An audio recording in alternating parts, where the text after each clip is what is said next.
Infelizmente, né, César, não cabe dúvida sobre que isto de fato foi feito. Na medida que você tem a informação que cerca de 30 mil pessoas, num determinado momento, foram monitorados, tiveram seus celulares monitorados, né, por esse programa, é óbvio que, dentre essas 30 mil, algumas escolhidas a dedo foram objeto de relatórios circunstanciados. O que é ridículo, né? Porque isto lembra coisas acontecidas na ditadura, que fazia da mesma forma e fazia indiscriminadamente, mas que, digamos, resultava, infelizmente, em tortura, em prisão, em morte de opositores.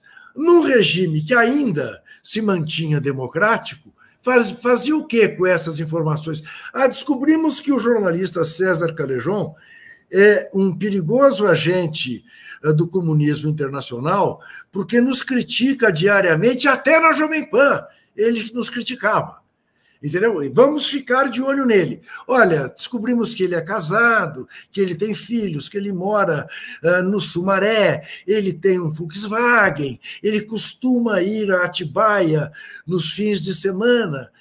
De lá, imagine que ele lê até Garcia Marques, que, como se sabe, é um perigosíssimo agente do comunismo internacional. E fez um relatório do César Callejon.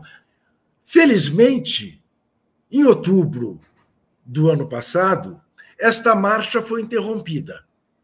Porque aí sim, houvesse uma nova gestão do genocida, era possível que você corresse riscos. Que foi o medo, foi o tempo todo o medo que eu tive, ô César. Quer dizer, eu pensava assim, meu Deus, com 18 anos, com 20 anos, com 22, com 25, eu tinha medo de ser preso. Acabei sendo. Conhecer os porões do doicode. Acabei conhecendo. Não é possível que aos 70 eu volte a ter este mesmo medo. E estava com este medo, diante do que acontecia a olhos vistos no Brasil. Agora, o eleitorado brasileiro interrompeu. No que o eleitorado brasileiro interrompeu, as verdades aparecem agora que há uma renovação nas equipes da ABIN e da Polícia Federal. Então, eu não tenho dúvida. Agora, ô César, você sabe, eu fui de grupo clandestino em 68, 69, 70. E quando acabou a ditadura, e quando houve a redemocratização, e o arquivo do DOPS foi para o arquivo do Estado, eu fui lá ver minha ficha. E quase morri. Eu tinha um nome de guerra, Bira, em homenagem ao Biratã, jogador de basquete do Corinthians, do Hall da Fama. Eu gostava muito dele. Mal sabe ele, mal soube ele, já morreu, infelizmente, que eu usava o nome dele, Bira. Você sabe qual era o nome de guerra que estava na minha ficha no doicode, do DOPS? Juca. Ô César, eu me chamo José Carlos. Se você me chamar de José Carlos na rua, não olho. Eu sou Juca desde que eu me dou por gente. Desde que eu nasci, me apelidaram de Juca. E era o meu nome de guerra no DOPS. Entendeu? Era o meu nome de guerra. Então, assim são os serviços de inteligência nesse país. Espero que isso acabe definitivamente.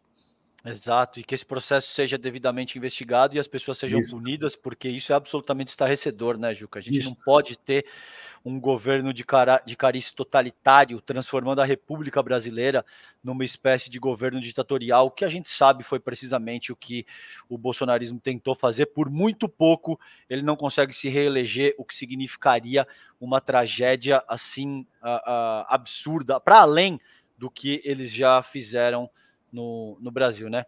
Juca, tem uma outra pauta. Mas por muito pouco não, né, César? Por milhões, bilhões de reais. Né? Verdade. Sempre é bom a gente frisar que a diferença de 6 milhões do primeiro para o segundo turno para 2